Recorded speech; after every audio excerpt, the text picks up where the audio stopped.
Here. Rubio. Here. Ryan. Here. Gonzalez. Here. Wheeler.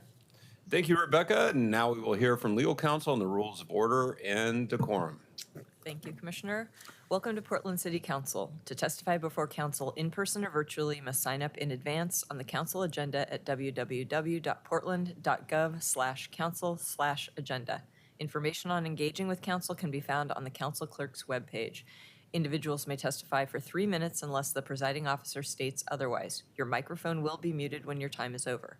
The presiding officer preserves order. Disruptive conduct such as shouting, refusing to conclude your testimony when your time is up, or interrupting others' testimony or council deliberations will not be allowed.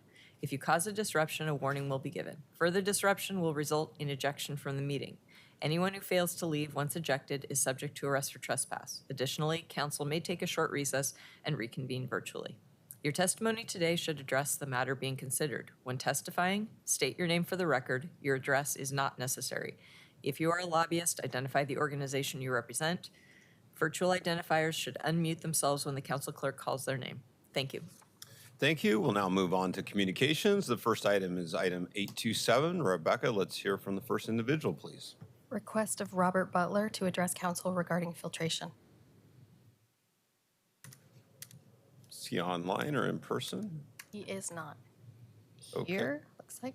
We'll move on to 828 and circle back to Robert if he attends. Request of Anna Bojocores to address council regarding public drug use and safety concerns. Anna? Okay, we'll circle back. Next individual, please, item 829. Request of James Atkinson IV to address council regarding fentanyl bombing.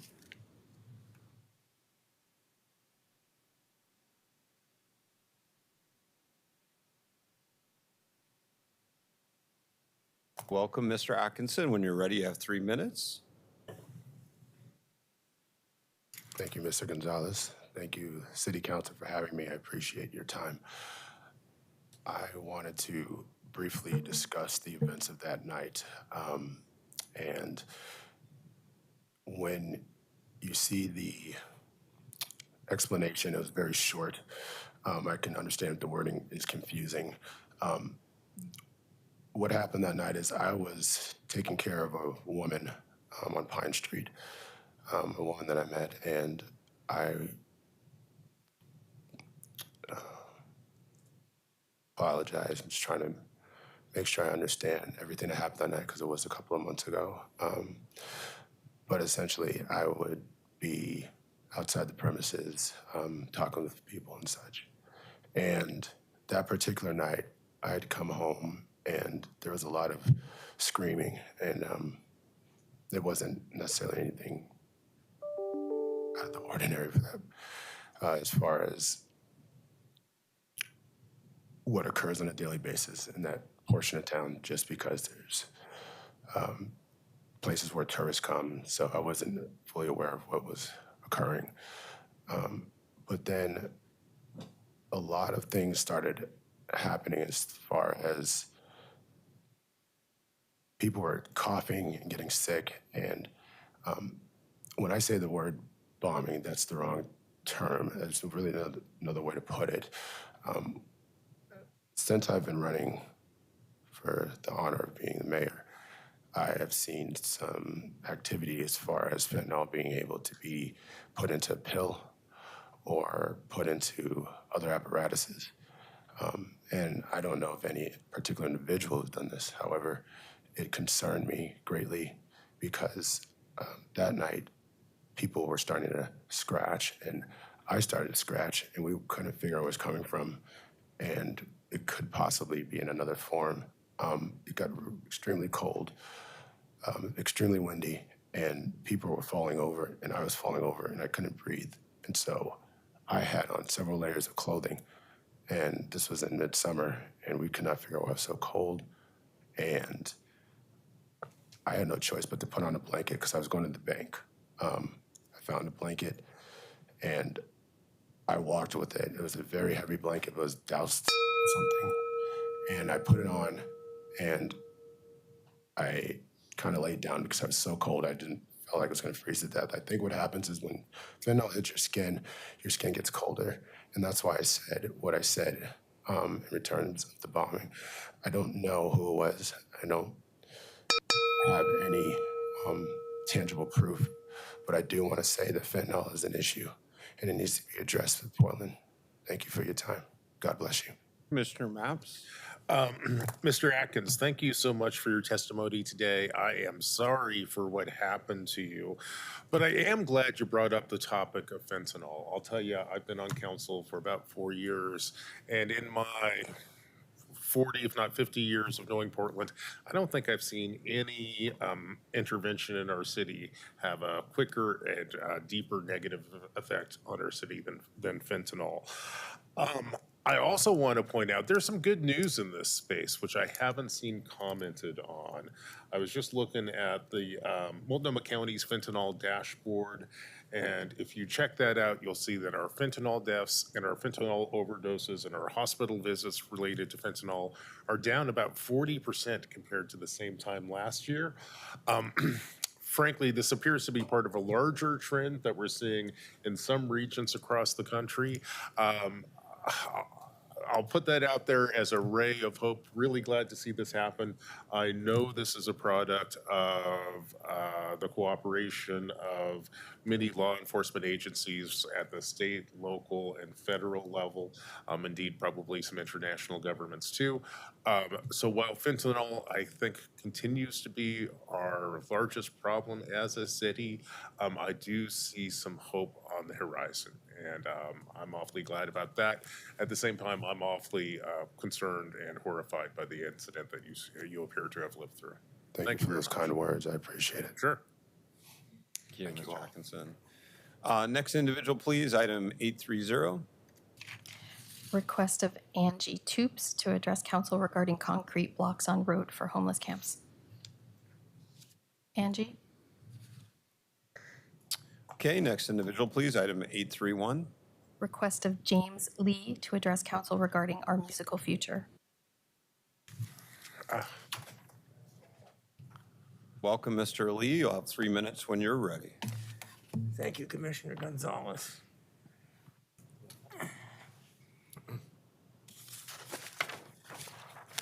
Mr. Mayor, members of council, I'm James Bernard Lee. I reside in Southeast Portland and speak only for myself. Thank you for hearing me today. June 1969 found me steaming inside the Great Barrier Reef aboard the great white ship, Arcadia. A charming and intelligent young lady of Norway asked what I had been doing in Australia. Studying the concert hall problem, I replied. I have formulated it correctly, but have no idea how to actually solve it. Arcadia wound a tortuous way among lagoons and atolls. You should keep working. The solution will come when you least expect it, she advised. Less than a year later, when I was working for a consultant in Seattle, that is exactly what happened. I recount this to emphasize that we all need a nudge at times. The solution lies disguised within these 4 books. I only assembled the pieces of the puzzle into a coherent picture of the physics of sound as waves in concert halls. 54 years on, it remains the only such theory. I could die riding the elevator down from this meeting, but still concert halls forever will be built according to the correct laws of physics. It would be prudent for council to listen to an expert on acoustics of concert halls and opera houses prior to spending nearly $500 million of public money on buildings that will last a century or more. It would be imprudent not to. Therefore, I ask council for 30 minutes time at the session scheduled for next Wednesday afternoon. I shall make a brief presentation, then answer questions from council. You will find my knowledge of the subject to be nearly encyclopedic. Do it my way and you will be fine. Thank you. Thank you, Mr. Lee. Any questions, colleagues? I'm curious about the titles of the 4 books. Okay, the first one is Leo Baranik's Music, Acoustics, and Architecture. It was written in 1962 prior to his designing Philharmonic Hall at Lincoln Center. Okay. This contains 54, is the first systematic data on the acoustics of concert halls and opera houses. The next one is by Harry F. Olson. It's called Acoustical Engineering. This contains the physics of how to design stages to reinforce musical instruments, especially in the bass. This is Vibration and Sound by Philip M. Morris, which tells you how to provide scattering bodies in the audience portion of the concert hall. If you notice, the 2 best concert halls in the world, The Musikverein in Vienna and Boston Symphony Hall both have large historic statues on the wall, and the waves of sound intercept those and scatter. And this one is by Marcus Vitruvius Polio, and it dates from about the year -50. It is the book that really enabled the Renaissance. It's called 10 Books of Architecture. It's notable for its beloved by city planners in our present day, but also it contains the only systematic understanding of sound and theater as waves. It starts out there and it does something. These are purely qualitative understandings, models, if you will, of how sound works. And there are two real curveballs in it which anticipate what these two books are about. So thank you, Commissioner Ryan, for your interest. I appreciate you. Well, Mr. Lee, I do want to say I appreciate your testimony today and previously on the Keller discussions. You know, we're having to make a decision that's going to have substantial financial impacts and really impact the urban landscape for half of the next century at least. But creating a space that's that will draw people in and that they'll be connected with, and that's a high quality musical event location is essential. And so very much appreciate you calling it to our attention. I would just like to point out one more thing, that there is no city in the world except possibly Vienna that has a world-class opera house and a world-class concert hall in it. We could have both here if we wanted to, and that would help make this city the center of the musical universe if we could. Thank you very much Thank for you your very attention. much. Colleagues, our next item is a time certain at 9:45. We're going to take a 2-minute recess and reconvene at 9:45.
To and listen to public testimony.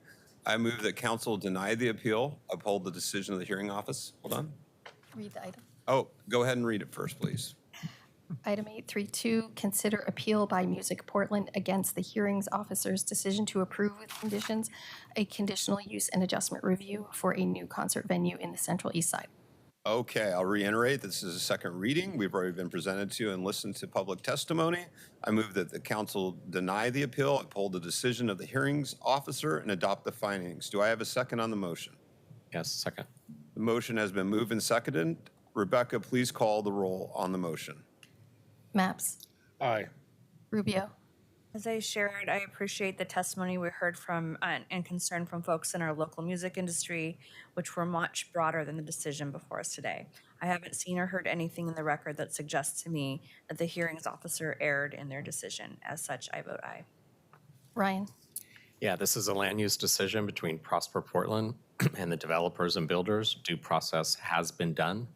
Based on the evidence in the record, I vote to uphold the hearing officer's decision and deny the appeal. I know that we need at the appropriate time, which is soon, to take a look at the railroad running through our central city core and figure out how to make it more friendly for the community members trying to navigate our city. I vote aye. Gonzalez? I just want to say I appreciated the abundance of public testimony on this item. It is inspiring to talk about a big project taking off in our city again. I do understand the concerns raised by many, but this issue for our body boils down to the question on land use only. Also want to emphasize when developers play by the rules, we have to support it as a city. Through that lens, I see this project as a lifeline for the Central East Side that will benefit the restaurants, hotels, and other small businesses to our city and bring a lot of visitors to the city of Portland, hopefully. I vote aye on the motion, and I also would like to read into the record Mayor Wheeler's statement. Although I cannot attend the session of City Council due to traveling in Japan after visiting our sister city in Sapporo, I would like to state for the record that I would have again voted yes to deny the appeal and uphold the hearings officer's decision to approve the applicant's conditional use permit. We had a robust conversation last month about the hearing officer's approval criteria and how it was applied in this case, and I appreciate everyone's constructive engagement. Setting aside the quasi-judicial land use issue itself, I also want to state for the record that I am in strong support of transformative development projects like this one that drive job growth and investment into our city. Portland's future prosperity requires us to more aggressively pursue and embrace growth, to be open for business, and to let everyone know that we are. Thank you. The motion is adopted. Next time, certain item, please. Item 833, a proclamation. Next item is time certain at 10 a.m. Well, Commissioner Maps? Oh, so Staff noted. is on it. Yeah, I think we're going to, again, go into recess until 10 o'clock.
33, a proclamation.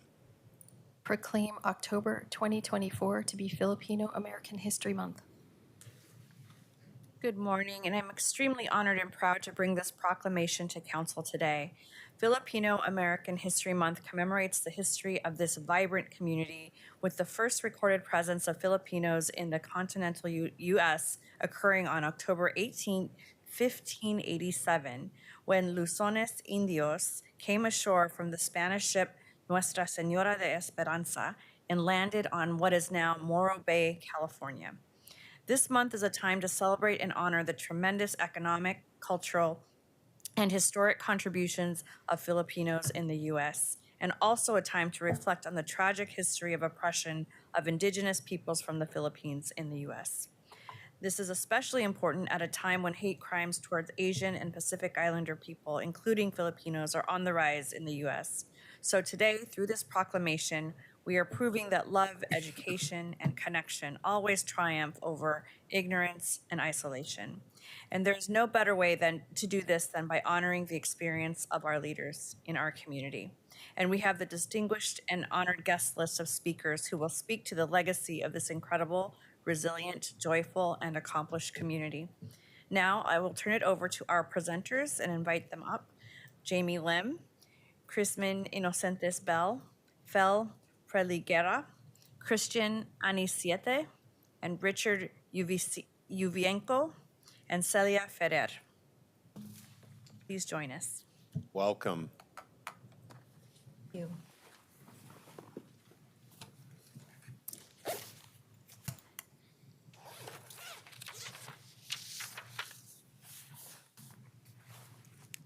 Good morning. Good morning, Commissioner Rubio, Commissioner Gonzalez, Dan Ryan. Thank you very much for having us this morning. We're very proud to be here and to celebrate this 437th year of the Filipinos landing in the United States. My name is Jamie Lim, and I'm a publisher of the Asian Reporter newspaper. And I'm simply here. I brought some of the younger folks in our group in the Filipino community to speak for us. It's time for the younger folks to step up. So, without further ado, I'd like to ask Phil to start. Okay. Got a light. Am I on? Yes. Thank you. Good morning, City Commissioners, City Administrators, City Attorneys, ladies and gentlemen. My name is Fel Preliguera. I'm the President of the Filipino American National Historical Society, Oregon, and Southwest Washington chapter. October 2024 is the 437th anniversary of the earliest documented proof of Filipino presence on the shores of the west coast of the continental United States. They were the first wave of Filipinos that came on board the Spanish galleon ship Nuestra Señora de Esperanza under the command of the Spanish captain Pedro de Unamuno. The galleon ship anchored at Morro Bay, California on October 18, 1587. The Filipino seamen of the galleon ship were called Luzones Indios because of the harsh treatment from the Spanish authorities. They jumped ship to establish new lives in California and nearby communities. The month of October was chosen as the Filipino American History Month because of this historical event. The city, in a state proclamation of the Filipino American History Month of October, is a manifestation of the Filipino Americans' contributions to the fields of education, business, government service, agriculture, ministry, medicine, and other sciences, humanities, in the United States military. This anniversary is a significant time to study the advancement of the Filipino Americans, a time for celebration, remembrance, reflection, and motivation, and a relevant time for all of our citizens to learn, appreciate more about Filipino Americans and their historic contributions to our city, state, and nation. The Filipino Americans National Historical Society's mission is to promote understanding, education, enlightenment, appreciation, and enrichment through the identification, gathering, preservation, and dissemination of the history and culture of the Filipino Americans in the United States. In the words of our founder, Dr. Fred Cordova, the Filipino Americans has much rich history, enlightening, inspirational, and at times sad. In 4 centuries in America has made the Filipino American experience to be unique and instinctive odyssey, deserving to be shared with all Americans and others of goodwill. Ladies and gentlemen, I'm honored as the president of the Filipino American National Historical Society for the city's proclamation of the Filipino American History Month, October 2024. Thank you. Thank you. Good morning, everyone. I'm Crispin Inocentes Bell, and I am the Executive Director of the Philippine American Chamber of Commerce of Oregon. And it's really, truly an honor to stand before you today as we mark Filipino American History Month. So on this momentous occasion, I'm here to acknowledge the power and leadership of Filipino Americans and what we bring to the communities that we live in and that we serve. So at the heart of Filipino culture is bayanihan, and I know you've heard this before. It is the spirit of coming together for a collective purpose. And traditionally, it means lifting up and moving your neighbor's house to a new place. What I love about it is that it symbolizes how we unite to empower one another. This is the spirit that drives the work of PACO.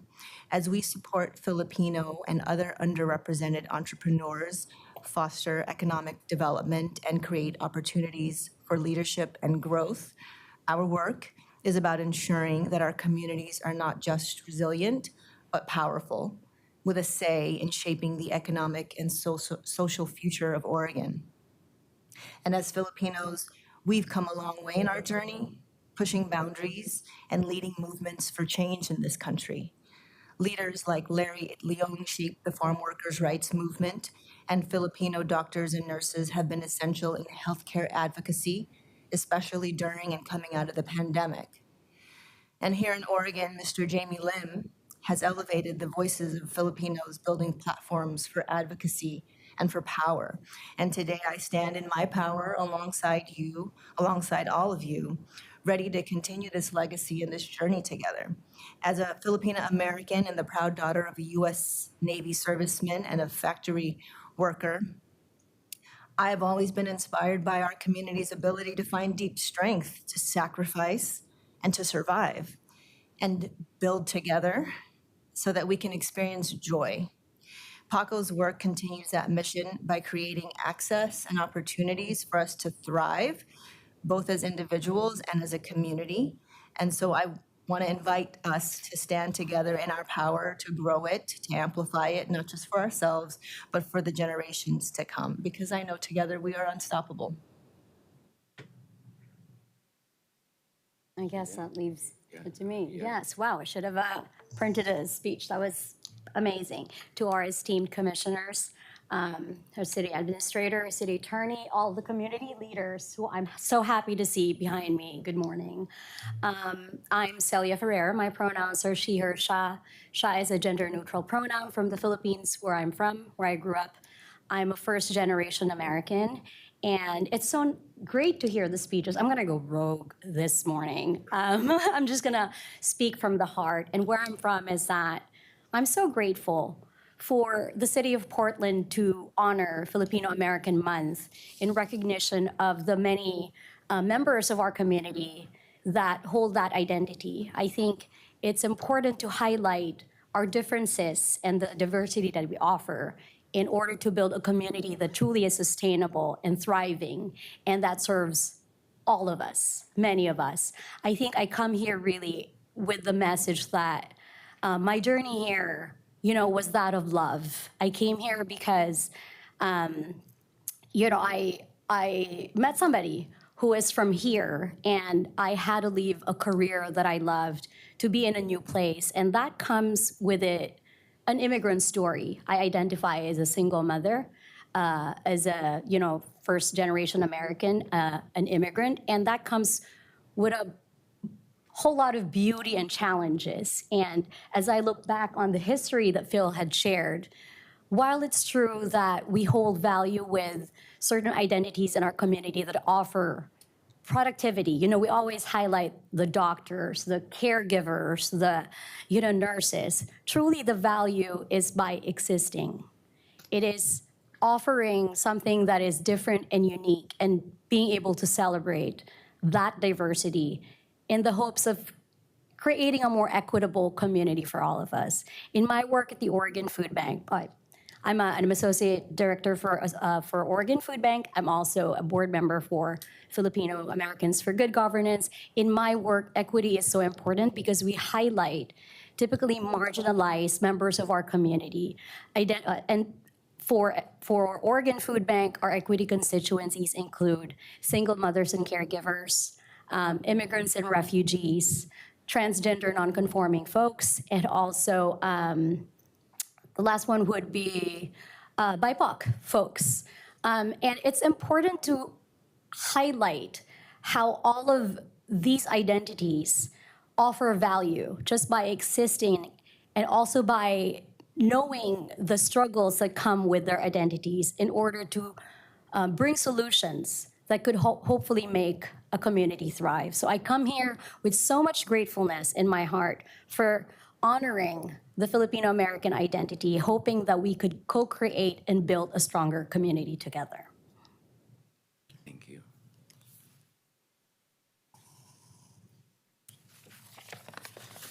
Magandang umaga po, elected officials, staff, and fellow community members. It's a privilege to be here. Thank you for your time. My name is Christian Anichetti. My pronouns are he, him, and I'm a communications coordinator for Washington County. And I'm also the president of API Forward, which is a local nonprofit focused on Asian Pacific Islander leadership. When I left the Philippines back in 1997 as a child, I didn't just leave a place. I left behind the loved ones and a way of life that shaped me.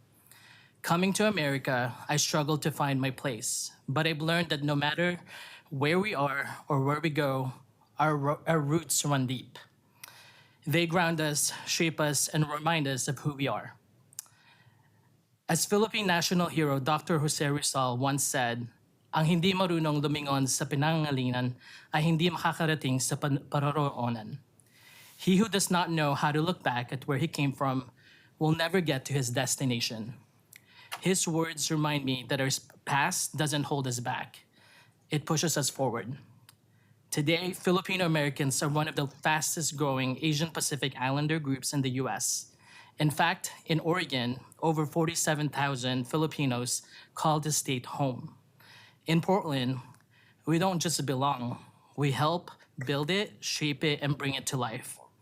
This Filipino American History Month, we pay tribute to the many contributions Filipinos make to this city, this state, and this country that we love. Our presence is felt not just in healthcare, in education, business, government, the arts, or culinary, but in our very values: family, hard work, creativity, resilience, and that Bayanihan spirit of community. This November, I'll have the privilege to return to the Philippines for a leadership immersion program to reconnect with my roots. As I prepare for this journey, I reflect on how far I've come. From a young immigrant searching for belonging to standing here today as a leader in my community. More importantly, I'm reminded that none of us walk this path alone. We're driven by the sacrifices and dreams of those who came before us, just like the very first Filipinos to arrive in the continental United States at what is now Morro Bay, California, back in 1587. And it is through honoring this past that we find the strength to keep moving forward. We are the bridge between two worlds, and by looking back to where we came from, we can build a brighter future, one where our values, our voices, and contributions continue to make a lasting impact. Maraming salamat po. Thank you. Good morning, Commissioners, City Administrator, and City Attorney. Thank you very much for having us today. We really are very appreciative of the proclamation. Now, I am Richard Divienko with Wells Fargo Bank and the Philippine American Chamber of Commerce of Oregon. And many of you know, or who know me, know that I wear two pins on my jacket at all times. One of the Philippine and United States flag conjoined together, the other pin a Wells Fargo stagecoach. These two symbols are not only pinned to the fabric of my jacket, but are also strewn into my identity as a Filipino-American immigrant. As a Filipino-American immigrant, I am very proud of my upbringing in Mandaluyong, Manila. Typical of a normal Filipino household, I grew up in a multi-generational household filled with respect for the church, for community, and for family. This is oftentimes recognized as the Bayanihan spirit. In times of adversity, natural calamities, and acts of God, Bayanihan becomes a distinct Filipino culture of helping one another, most especially in times of need, without expecting anything in return. Bayanihan drives my commitment to service and helping others in need. That is why I'm proud to be working in my role as a commercial banking relationship manager for Wells Fargo. My identity history begins in 1849, when prospectors known as the 49ers were among the first to rush for gold in California, and they were soon joined by gold seekers from around the globe. Thousands of people from Europe, Asia, Oceania, and Central and South America flocked to California for gold in the 1850s. They needed a company that could safely send their gold, money, and mail back home, and they counted on Wells Fargo for those services. In 1852, the year of its founding, Wells Fargo and Company opened its first international office in Panama to safely transport tons of gold from California across the Isthmus of Panama. Business expanded in Asia in 1867 when mail steamships began regular service across the Pacific. And in September 1901, very proud of this, Wells Fargo was the first U.S. Express company to open an office in Manila, Philippines, facilitating trade, strategically positioning the bank to help its customers grow their business in the Asia-Pacific region.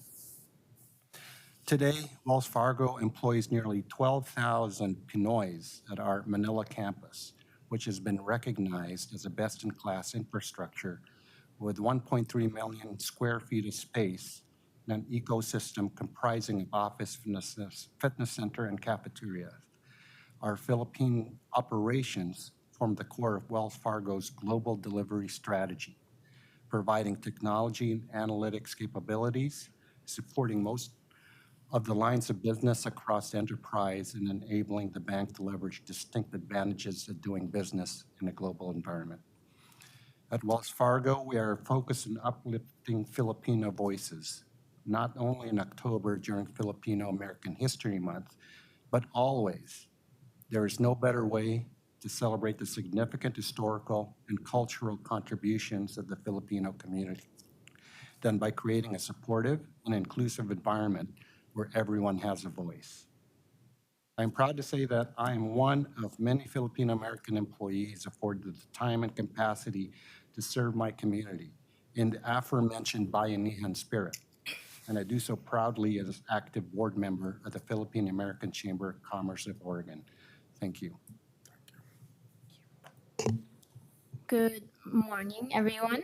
My name is Nikki De Leon. I helped found the Filipino Bayanihan Center in 2021. And amidst the COVID-19 pandemic, it's a Filipino migrant resource center in Southeast Portland. And I came to the United States to Portland with my sister, and I went to the 5th grade in the David Douglas School District. And at that time, I would observe my classmates and how they greet each other. And they would often say, "What's up? Hey, what's up?" And having only learned the literal meaning of English words, I would literally look up to see what is up. And then later on, I would realize that what's up is an inquiry to what is going on with you. And so today I'd like to one give thanks to the celebration of Filipino American History Month, but to also share what is up in the Filipino migrant community here in Oregon.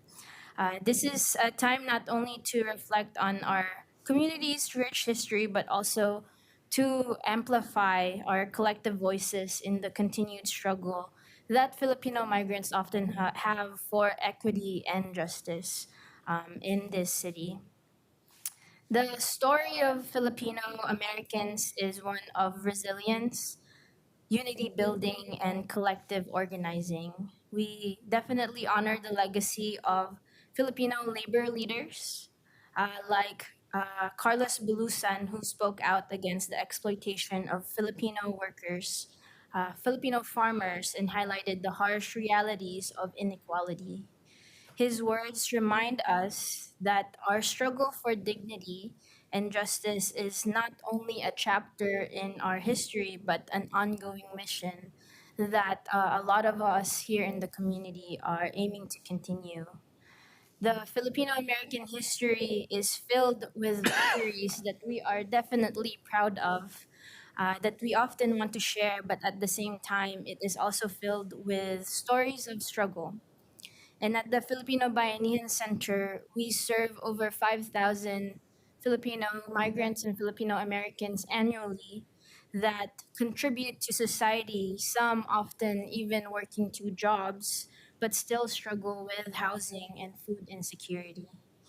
And here in Portland and across the nation, we are not simply asking for a seat at tables where decisions are made, but we are also working together so that our voices may be heard um, in the city hall, in the streets, in workplaces, in schools, and any spaces where decisions are made.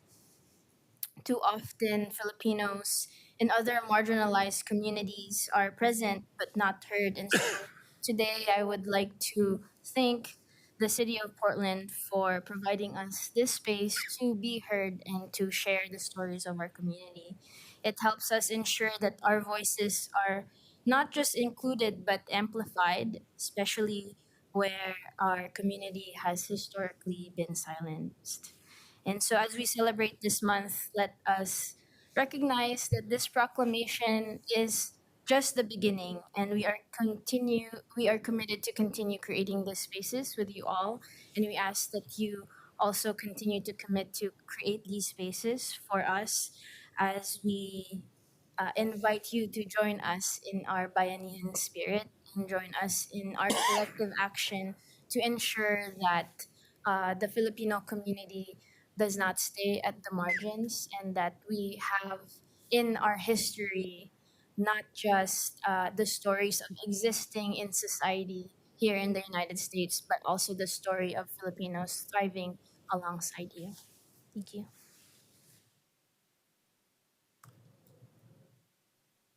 Does that conclude our presentation? Just want to make sure no one else is. Yes. Quickly. got one more. All right. Welcome. Hello. My name is Dolly Specht, and I am the Oregon president of the National Federation of Filipino American Associations and board chair for Filipino American Chambers of Commerce Foundation.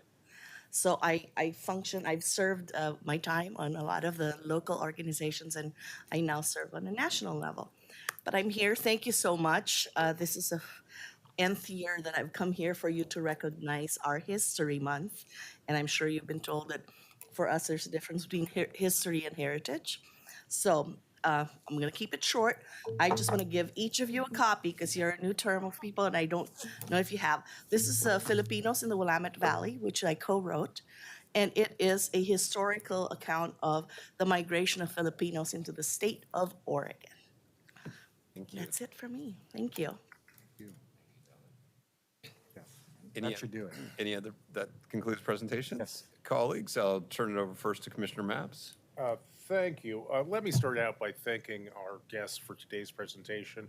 We appreciate you being here and we appreciate you sharing your stories. And colleagues, I also want to say this. I'm proud to join you in proclaiming October 2024 to be Filipino American History Month here in Portland, Oregon. Today, we celebrate the rich legacy of Filipino Americans who have shaped our nation, state, and city. Filipino American History Month is observed in October, as we've learned today, to commemorate the arrival of the first Filipinos in North America on October 18th, 1587 in Morro Bay, California. This moment marks the beginning of a long, complex, and interconnected history between the Philippines and the United States. Here in Oregon, the first significant wave of Filipino immigrants arrived in the early 1900s. Many came as farm workers, while others were students at institutions like the University of Oregon and Oregon State University. Today, over 42,000 Filipino Americans live in the Portland metropolitan area. Their contributions can be seen across every sector, from business to medicine, from education to government service. And the values of education, resilience, and community are central to the Filipino American experience. And these values continue to inspire and enrich our city. So, colleagues, as we reflect on this history, I encourage all Portlanders to take time this month to learn about and celebrate the contributions of Filipino Americans. Their stories are a vital part of Portland's identity, and their legacy continues to shape the city we love. Thank you so much. Do you have comments, Commissioner Ryan? Commissioner Ryan? Sure. First of all, thank you all so much. That presentation was so good. We often have these proclamations, but I don't think I've experienced one of late that was so in depth. You covered a lot of ground, from culture, heritage, business, media, platforms by your elder leader, Mr. Lim. And it was just such a compelling presentation, so thank you. One thing that I really stuck out for me as an adult learner is I never really marveled at the year 1587. And I think too often when we welcome groups and we think, and many of you are new arrivals, of course you covered that, but you're not new arrivals. You've been here much longer than most of us as far as your heritage and your culture. So I think it's always humbling for us to just take that in and soak it in. So I appreciate that you repeated that several times. On a personal level, I can't help thinking about my Filipino sister-in-law. One of the best things my brother, Philip Kevin, did was marry her 50 years ago. And our family gatherings instantly improved. There was warmth, and I'll just say it, the food went way up. And we always want the gatherings to be at her house, actually, because of that. So, right, food is the great bridge builder between cultures. And so, now I just got hungry. I just wanted to again say thank you. I think 47,000 Filipino Americans that live in Portland should be lifted and seen. And I think that was one of the words used today. So just know you are heard and seen. And it was really good for us to take a moment and be with you and listen to all that you had to offer today. Thanks. Before I turn over to Commissioner Rubio, I just want to say how proud I am to join in proclaiming October 2024 to be Filipino American History Month. And I'd like to thank the presenters once again for highlighting the amazing contributions, the amazing community that Filipino Americans are making here in Portland. I'm delighted to hear about all the achievements, the community, and yes, the food, but also to hear about the complex relationship the Filipino community has in our country. Simultaneously, new immigrants and deep, deep roots, all at the same time. And that's often not highlighted for so many of our communities that have that duality. It's clear that the 47,000 Filipino Americans here in Oregon are truly a strong community that support each other through shared values, and that's a beautiful thing to see for each of us and every Portlander. Thank you for being here today. Commissioner Rubio, it's my pleasure to turn it over to you to read this proclamation. Thank you, Council President. And thank you so much to all of our esteemed presenters for joining us this morning and for your strong and insightful words. You inspire all of us and also future generations to proudly embrace their powerful histories and their cultures and identities.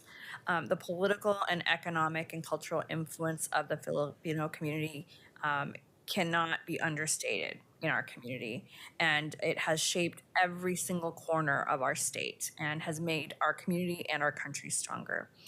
So now it'll be my honor to read the proclamation on behalf of Mayor Wheeler.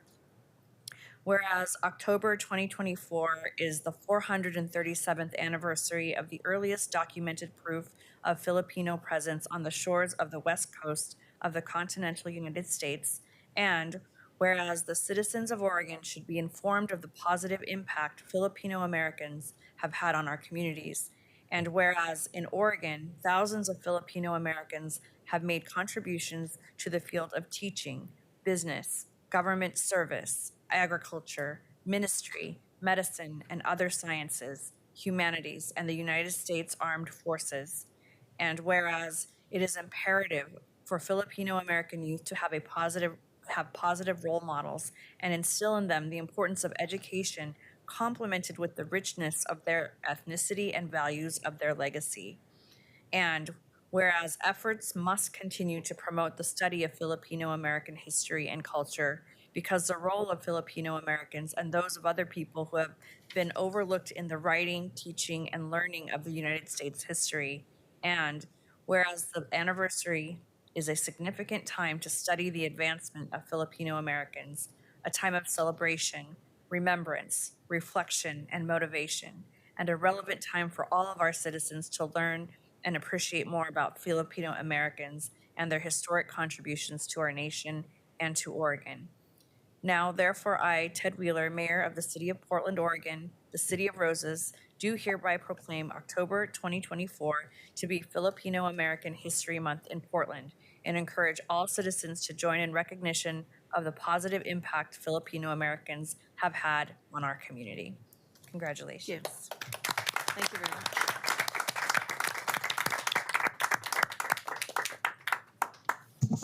And thank you, Richard, for making banking so compelling and interesting. Yes, great story.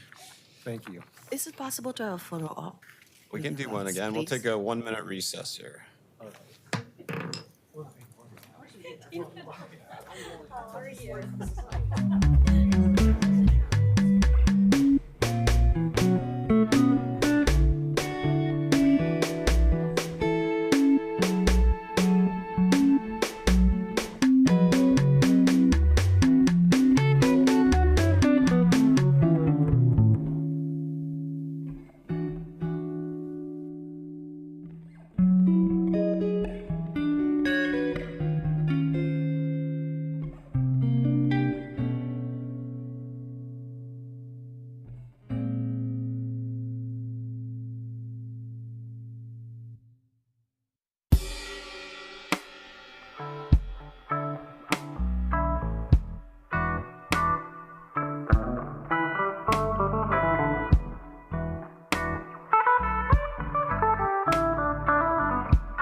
a second.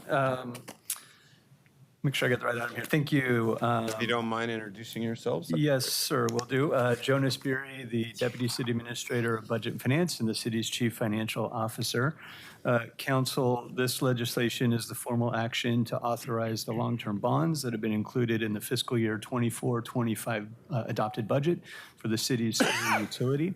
This ordinance will enable Budget and Finance and the Bureau of Environmental Services to coordinate the issuance of revenue bonds to fund sewer and stormwater infrastructure improvements. The bonds will be secured by and paid from revenues generated by the sewer stormwater system. The borrowing also allows for the refinancing of outstanding sewer revenue bonds for interest savings and reduced future payments. The city's debt manager and BES finance staff are here to walk through the details. Thank you. Thank you for the introduction, DCA and CFO Beery. For the record, I'm Matt Gurok, Debt Manager in the Budget and Finance Service area. As mentioned, this ordinance will provide the authority to issue sewer revenue bonds in an amount not to exceed $334 million for financing of capital projects and costs of issuing the bonds. The projects to be financed have been included in the council-approved BES Capital Improvement Plan. This is a planned borrowing that, in addition to being included in the fiscal year 24-25 adopted budget, has also been included in the BES financial plan, previously communicated to City Council, the city's credit rating agencies, and investors.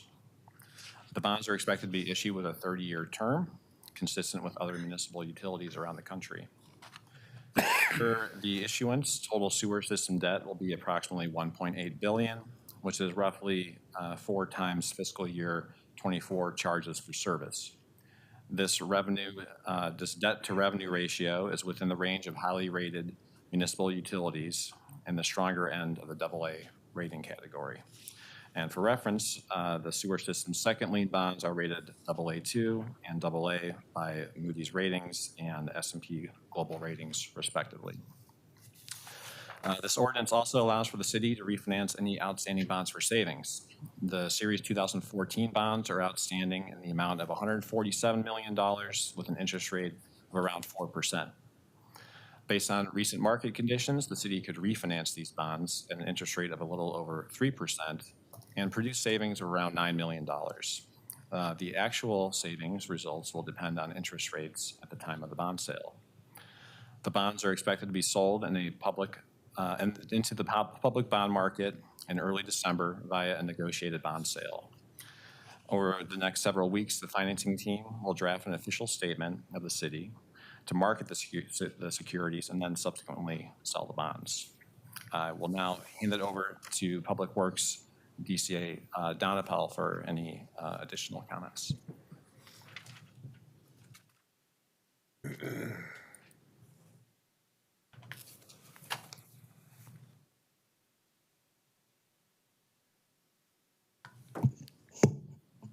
Thank you, DC Beery and Matt, for the financing overview. I would like to add that the bonds will provide for a portion of the capital investments within the capital improvement plan over the next 2 years and ensure the city's utility remains in regulatory compliance with federal and state regulations.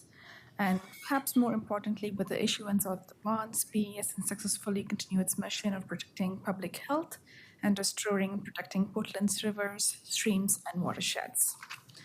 The capital investments to be funded include both large projects such as the secondary treatment enhancement program, the STEP at the Columbia Boulevard wastewater treatment plant, as well as regular smaller capital investments such as replacing portions of the sewer systems, 1,900 miles of sanitary pipes, and 450 miles of stormwater pipes. As you are well aware, the continual reinvestment in our infrastructure is a key component of asset management, and a proactive approach is less expensive for ratepayers over the long run. We look forward to collaborating with the budget and finance team over the coming months to successfully fund these critical projects and hopefully refinance some of the sewer revenue bonds for savings. And that is the end of our presentations, and we're here to answer any questions. Colleagues, any questions before we check on public testimony? Seeing none, do we have any public testimony? There's none. Okay. Rebecca, please call the roll on the ordinance. Or do we? Oh, is this first reading? Yes. Okay. Well, we'll submit it over to second. Sorry, my notes are off here. I think our final items of the day are being presented together, so let's hear items 834, 836, and 837. Item 834, authorize interim financing of up to $14,450,000 for the Northwest Johnson Kearney Streets Local Improvement District projects.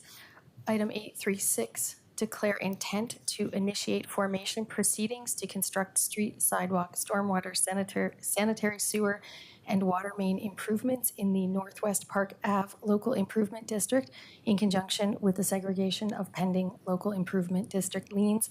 Item 837, amend the Northwest Park Ave and Johnson Kearney Street Local Improvement District to construct only Northwest Johnson Street and Northwest Kearney Street, and to construct Northwest Park Ave in a separate and newly formed Northwest Park Ave Local Improvement District in conjunction with the segregation of pending local improvement district liens.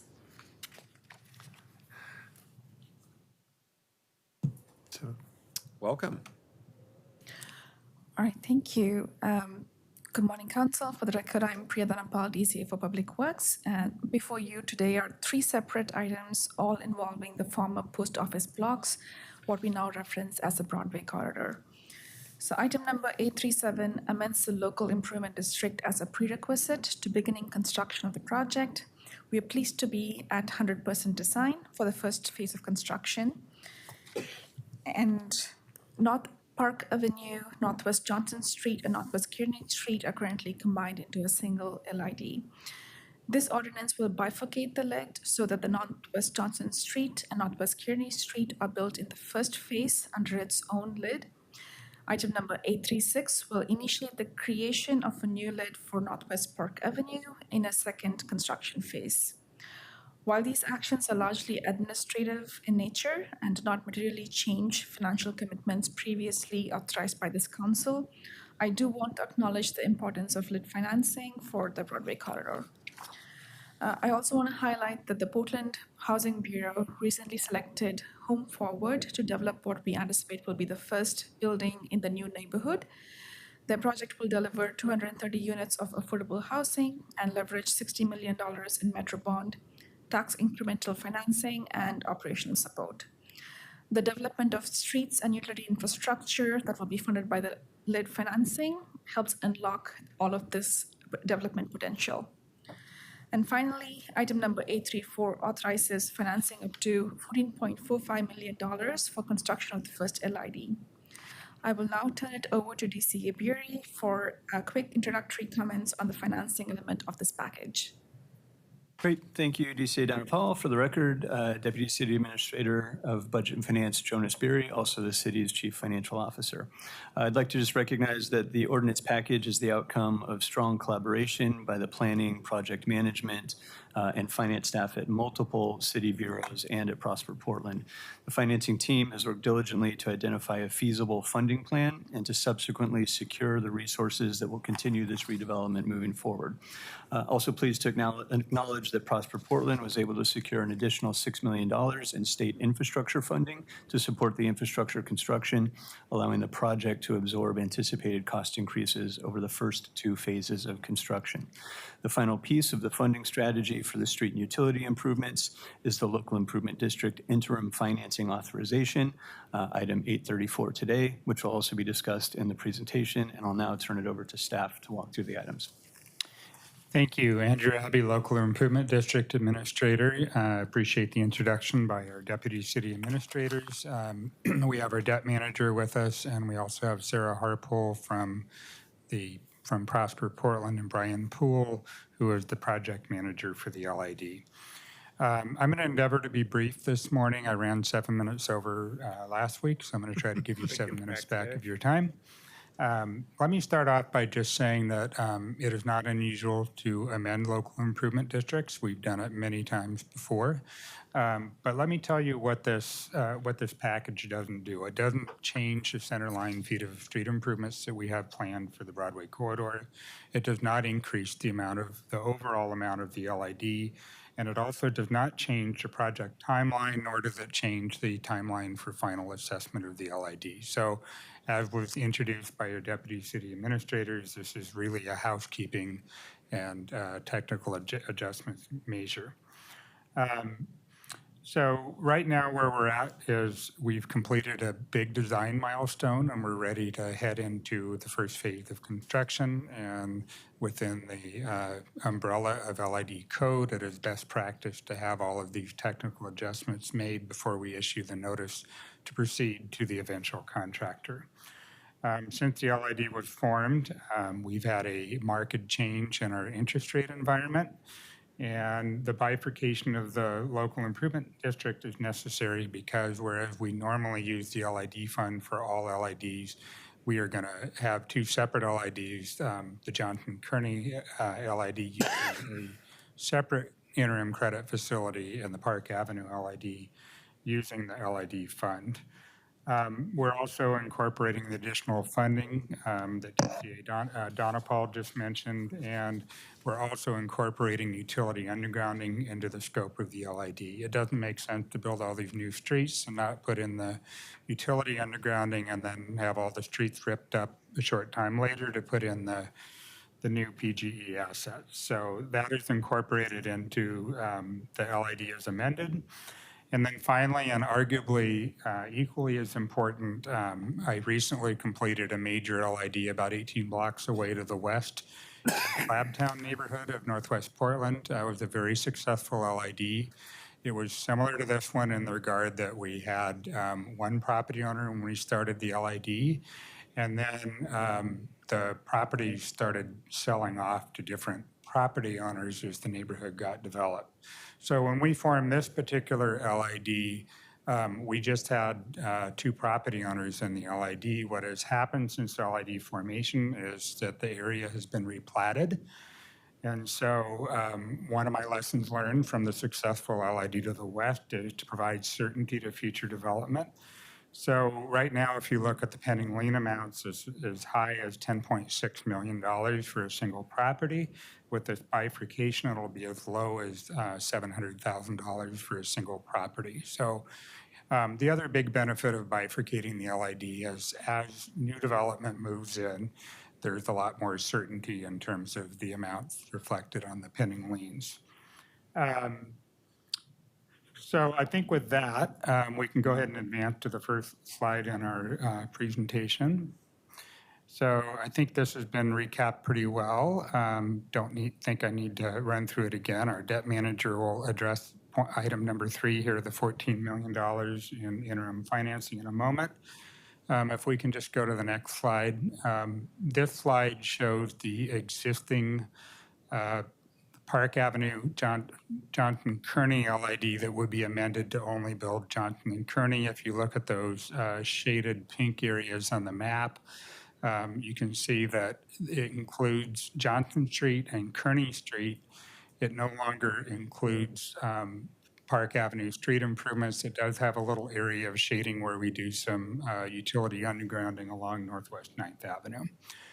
And then if you go to the next slide, so following that last slide, which is the first phase of construction, then we have the new Northwest Park Avenue LID. You can see the only street segment shaded there in pink is Park Avenue. That's the second phase of construction that comes later. So that's a recap of the bifurcation of the LID.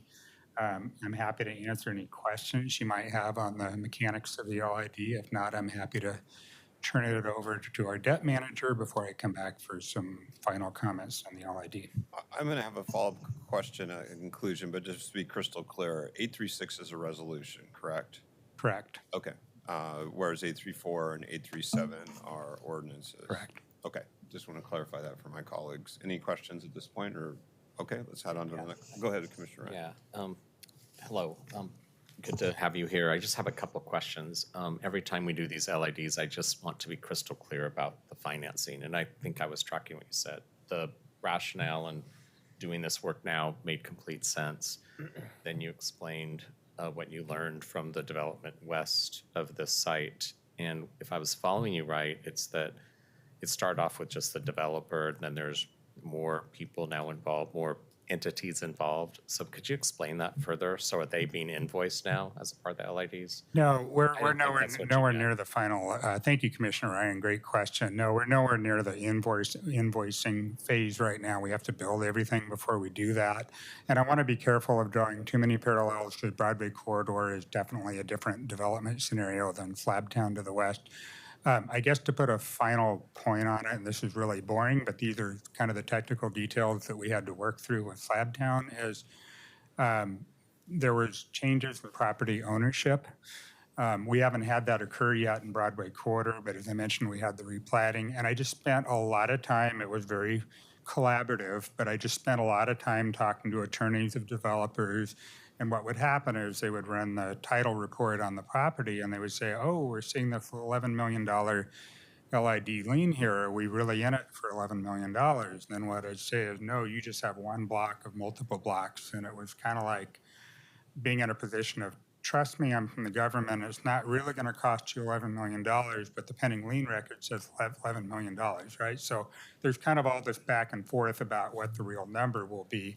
So what this package does is it directs the lien section to reduce the existing pending lien amounts and then create new pending liens so that as prospective purchasers, be it the Housing Bureau or anybody else, they will just simply have new pending liens that are much more accurate than these very large numbers that are in place prior to the replatting of the tax lots. So it really just relates to the prospective disclosure of what the future LID obligation will be. I needed to hear all that. I trust you. That was helpful though, and I needed you to go into the weeds a bit. Thanks. Okay, next slide, please. So for the record, again, I'm Matt Gierach, debt manager. The resources available for this LID construction for Johnson Kearney consists of a mix of cash and financing. And the financing being authorized as interim financing for construction, and it will be taking form as a line of credit provided by a bank. The amount of the financing is $14.45 million only for the Northwest Johnson and Kearney LID, and it does not include Phase 2 Park Avenue LID. After council's approval, the budget and finance team will competitively solicit proposals from banks to attain the lowest cost of funds for the project. And we anticipate that loan closing in December to provide adequate time for the construction funding needs. The term of the financing will be 5 years, but it will be periodically renewed and refinanced in order to meet the January 2033 final assessment timeline. Prior to final assessment, the interest costs of the interim financing will be paid by Prosper Portland from available funds, as well as a portion of PBOT TSDCs that have already been committed to the project.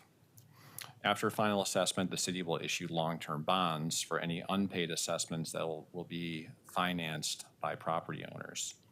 And the portion of payments from Prosper Portland is expected to be paid from land sale proceeds and other available resources. And then finally, I'll note that the interim financing and those long-term bonds that we'll ultimately issue will be secured by the city's full faith and credit in order to provide the most cost-effective financing terms from investors and lenders. And I'll turn it back over to Andrew. Thank you, Matthew. So on a final note, I just wanted to note that we are amending an existing LID that was formed in 2020. There is a section 17.080 of City Code. Those provisions were followed. We did a mail notice on September 11th to the two property owners in the LID. We did a posting and a publication notice on September 18th. The deadline to file remonstrances was at 5 p.m. on September 25th. We did not receive any remonstrances against the amendment to the existing LID.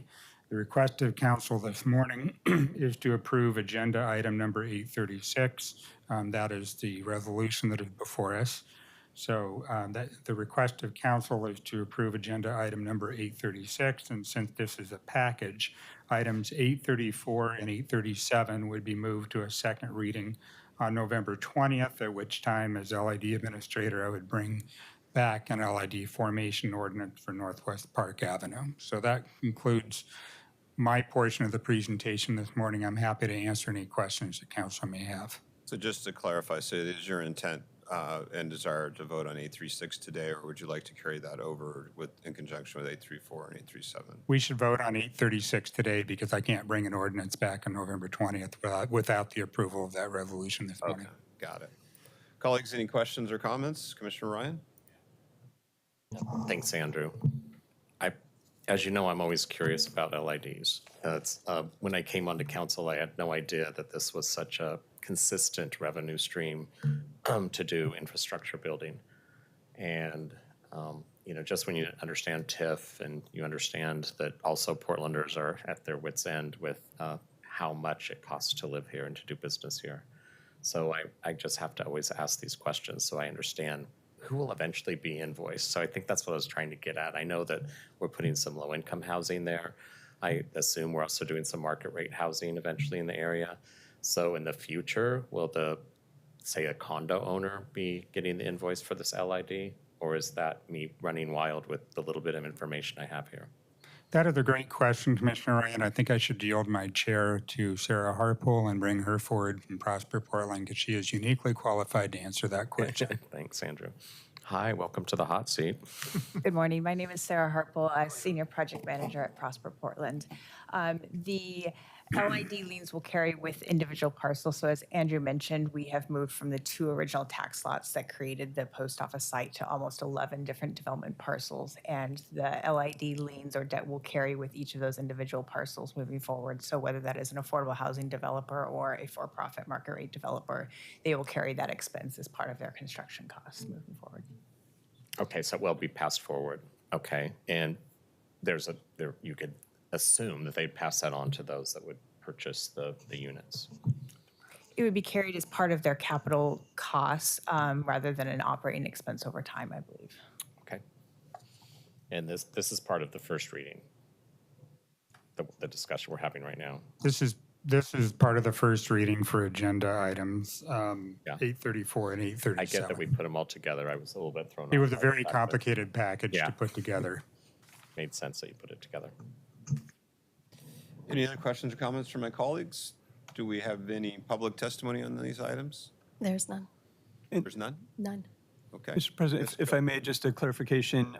I think the vote will be on 836. 837 will come back in November. We had requests that 834 come back next week, Okay. that the financing ordinance come back next week for second reading so we can start putting that process in motion. So I'm simply going to move to second reading for both 834 and 837, or do we need to be specific on the time certain? You should be clarifying when you expect those 2 items to come back before you vote on the resolution. I might need you to restate the verbiage exactly how we'll do that, just to make sure I get that right. I can do that. 834 is coming back for second reading next week. 837 is coming back for second reading on November 20th. And that doesn't need to be a time certain, Andrew? I don't believe so. Okay. So item 834 and 837 are moving to second reading. 834 coming back next week. 837 is coming back on November 20th. Please call the roll on item 836, a resolution. Maps. Aye. Rubio. Thank you to all the DCAs and bureaus and community partners who have come together to get us to this step. Happy to vote aye. Ryan. Yeah, I don't want to get in the way of progress. I vote aye. Gonzalez. Aye. Resolution passes. It is adopted. Does that conclude items on today's agenda? Thank you all. We are adjourned. Last one was a mouthful.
Thank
you.